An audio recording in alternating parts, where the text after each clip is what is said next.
بسم اللہ الرحمن الرحیم۔ محترم ناظرین، السلام علیکم۔ آج کے ویڈیو میں ہم آپ کو حضرت لقمان علیہ السلام کے بارے میں بتائیں گے۔ تاریخ میں جن عظیم المرتبت اور صالح حکمہ کا ذکر ہوا ہے ان میں سے ایک حضرت لقمان علیہ السلام بھی ہیں۔ آپ کا اسم مبارک قرآن میں 2 بار آیا ہے اور قرآن کی سورت نمبر 31 بھی انہی کے نام سے منسوب ہے۔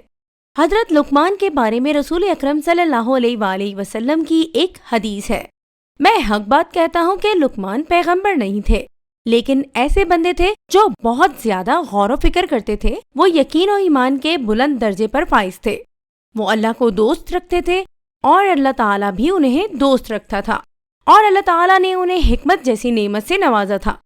حضرت لقمان ان افراد میں سے تھے جنہوں نے طویل عمریں پائیں۔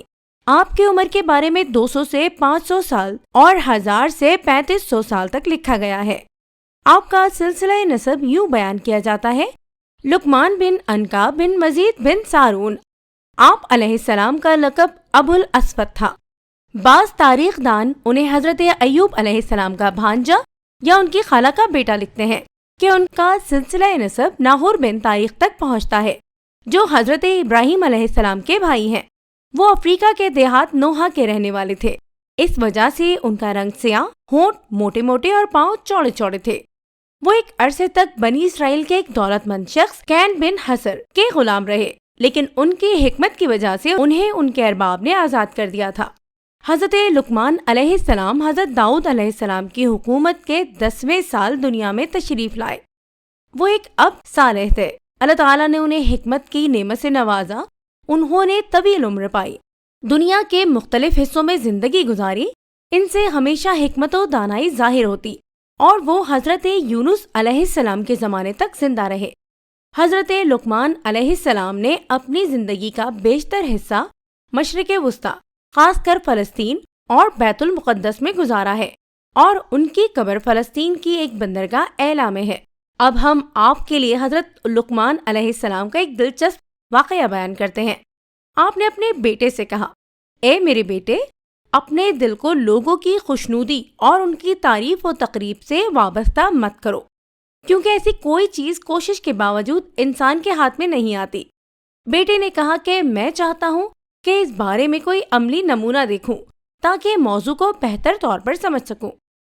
حضرت لقمان علیہ السلام نے فرمایا: اٹھو اور گھر سے باہر چلو تاکہ میں موضوع کو سمجھا سکوں۔ حضرت لقمان علیہ السلام اور ان کا بیٹا گھر سے باہر نکلے۔ ان کے پاس ایک گدھا بھی تھا، چنانچہ حضرت لقمان علیہ السلام اس گدھے پر سوار ہوئے اور بیٹا پیدل ان کے پیچھے روانہ ہوا۔ وہ چلتے چلتے ایک گروہ کے پاس پہنچے۔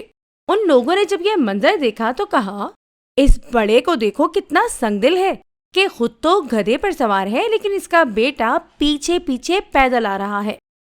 سچ بات یہ ہے کہ یہ بہت غلط کام ہے۔ حضرت لقمان نے اپنے بیٹے سے کہا: کیا تم نے ان کی باتیں سنی ہیں؟ بیٹے نے کہا: ہاں۔ حضرت لقمان علیہ السلام نے کہا کہ اب میں پیدل چلتا ہوں اور تم گدھے پر سوار ہو جاؤ۔ چنانچہ حضرت لقمان علیہ السلام پیدل روانہ ہوئے اور بیٹا سوار ہو گیا۔ چلتے چلتے ان کی ملاقات ایک اور گروہ سے ہوئی۔ اس گروہ نے جب یہ منظر دیکھا تو کہا: یہ دونوں باپ بیٹا کتنے برے لوگ ہیں۔ باپ اس اعتبار سے برا ہے کہ اس نے اپنے بیٹے کی صحیح تربیت نہیں کی کہ بیٹا تو سوار ہے جبکہ باپ بڑا ہو کر پیدل چل رہا ہے، اور بیٹا اس لحاظ سے برا ہے کہ اسے اپنے باپ پر رحم نہیں آیا اور اس پر ظلم کر رہا ہے، کیونکہ باپ کا یہ حق ہے کہ اس کا احترام کیا جائے اور وہ گدھے پر سوار ہو۔ حضرت لقمان علیہ السلام نے اپنے بیٹے سے کہا کہ تم نے ان لوگوں کی باتیں سنی؟ بیٹے نے کہا: جی ہاں۔ چنانچہ حضرت لقمان علیہ السلام نے فرمایا کہ اب ہم دونوں گدھے پر سوار ہو جاتے ہیں۔ وہ دونوں گدھے پر سوار ہوئے اور آگے بڑھتے گئے۔ چلتے چلتے ایک گروہ کے پاس پہنچے۔ ان لوگوں نے جب یہ منظر دیکھا تو کہا: ان دونوں سواروں کے دل میں ذرا برابر رحم نہیں کہ دونوں بے زبان حیوان پر سوار ہیں۔ ان دونوں نے اس حیوان کی کمر توڑ دی ہے، کیوں اس بیچارے حیوان کی طاقت سے زیادہ اس پر وزن ڈالا ہوا ہے۔ بہتر تو یہ تھا کہ ایک سوار ہوتا اور دوسرا پیدل چلتا۔